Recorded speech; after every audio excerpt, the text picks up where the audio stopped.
കിരാതോഭിഷേ നമ. നമസ്തേ, ഞാൻ രോഷ്നി ജയപ്രകാശ്. പതിവ് പോലെ ഡിവോഷണൽ ആൽബം ആയിട്ടുള്ള ഒരു തിരുവാതിരക്കളി ആയിട്ടാണ് ഞാൻ നിങ്ങളുടെ മുന്നിൽ എത്തുന്നത്. ഞാൻ എഴുതിയിട്ടുള്ള കിരാതം എന്ന തിരുവാതിരക്കളി, തിരുവാതിരപ്പാട്ട് തിരുവാതിരക്കളിയായിട്ട് ഞങ്ങൾ അഴകുടി മഹാദേവി ക്ഷേത്രത്തിന് സമർപ്പിച്ച് അത് നിങ്ങളിൽ എത്തിക്കുകയാണ്.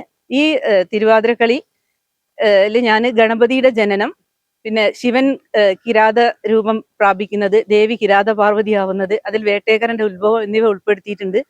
ഇത് എൻ്റെ കുലദൈവമായിട്ടുള്ള കരിയാത്തന്റെ ഉത്ഭവത്തിനെ പറ്റിയിട്ട് ഇങ്ങനെ ഒരു തിരുവാതിരപ്പാട്ട് എഴുതാൻ കഴിഞ്ഞതും അത് കളിക്കാൻ കഴിഞ്ഞതും ഞങ്ങളെ ഒരു പുണ്യമായിട്ടാണ് ഞാൻ കാണുന്നത്. പിന്നെ അത് മാത്രമല്ല, ഈ പാട്ടിന് വേണ്ടിയിട്ട് കൊറിയോഗ്രാഫി ചെയ്തിട്ടുള്ളത് ഇത് റീജ സുരേഷ്, എൻ്റെ ആത്മാർത്ഥ സുഹൃത്താണ്. സ്ത്രീ സംരംഭകയാണ്. സഖി ഫുഡ് പ്രൊഡക്ട്സ് കോഴിക്കോട് തിരുത്തിയാട് ഭാഗത്തൊക്കെ ഫേമസ് ആണ്. അങ്ങനെയുള്ള ഒരു വ്യക്തിയാണ്. റീജയാണ് ഇതിന്റെ കൊറിയോഗ്രാഫി ചെയ്തിട്ടുള്ളത്. അതിന്റെ കൂടെ ഞാൻ സഹായിക്കുകയും ചെയ്തു. പിന്നെ ഇത് പ്രജിത സന്തോഷ്, ചെറുതാലുള്ള അഴകുടി ക്ഷേത്രത്തിന്റെ ഭാഗഭാക്കായിട്ടുള്ള ഒരു തറവാട്ടിലെ കുട്ടിയാണ്. അവളാണ് ഇതിനുള്ള എല്ലാ കോർഡിനേഷനും ചെയ്തിട്ടുള്ളത്. അവളുടെ എല്ലാവരോടുള്ള ഒത്തൊരുമിപ്പിച്ച് കൊണ്ടുപോകലാണ് ഞങ്ങളുടെ ഈ തിരുവാതിരക്കളിയുടെ വിജയമെന്ന് ഞാൻ പറയുന്നു. നിങ്ങളെല്ലാവരും ഈ തിരുവാതിരക്കളി കാണണം.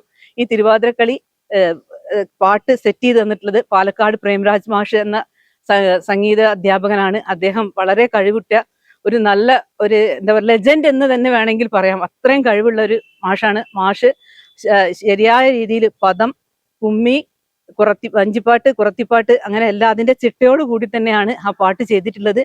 ഇനി നിങ്ങൾ കാണുക, എല്ലാവർക്കും നിങ്ങൾക്ക് ഇഷ്ടമാണെങ്കിൽ ഞങ്ങൾക്കൊരു ലൈക്ക് തരണം. പിന്നെ എൻ്റെ ശ്രീവെങ്കടം യൂട്യൂബ് ചാനൽ സബ്സ്ക്രൈബ് ചെയ്യണം, ഞങ്ങളെ പ്രോത്സാഹിപ്പിക്കണം.